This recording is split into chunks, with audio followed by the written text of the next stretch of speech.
যুবক ভাইরা আমার, আপনারা ইতিপূর্বেই দেখেছেন নায়েব আমিরুল মুজাহিদিন শায়েখে চরমনের এক বক্তব্য।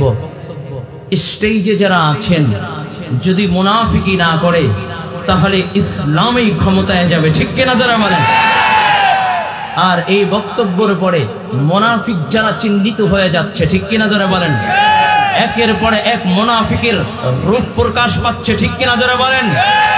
আমি তো বলি যারা চরমনাইকে দালাল দালাল বলেছে, আল্লাহ পাক রব্বুল আলামিন প্রত্যেকটা মুনাফিককে দালাল আখ্যা দিয়ে মানুষের সামনে, জাতির সামনে আল্লাহ প্রকাশ করে দিচ্ছেন, ঠিক কিনা যারা বলেন?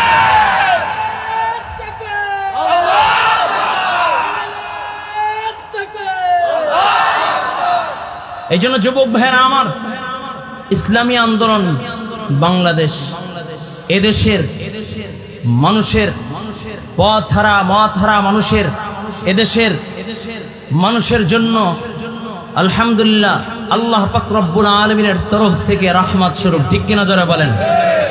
5ই আগস্টের পরে একের পরে এক ইসলামী আন্দোলনের ভূমিকা হলো জাতিকে ঐক্য করা, জাতিকে একই মঞ্চে আনা, জাতিকে একই প্ল্যাটফর্মে দাঁড়া করানো, এদেশের মানুষের মুক্তি ও এদেশের মানুষকে স্বৈরাচারের থেকে, কবল থেকে পরিত্রাণ দেওয়ার জন্য একের পরে এক পদক্ষেপ ইসলামী আন্দোলন বাংলাদেশই নিচ্ছে, ঠিক কিনা যারা বলেন? আর আগামী দিনে ইনশাআল্লাহ আমার আমির নায়েব আমিরুল মুজাহিদিন যে পদক্ষেপ দিবেন, যে সময় ডাক দিবেন, আমরা আমাদের বুকের তাজা রক্ত দেওয়ার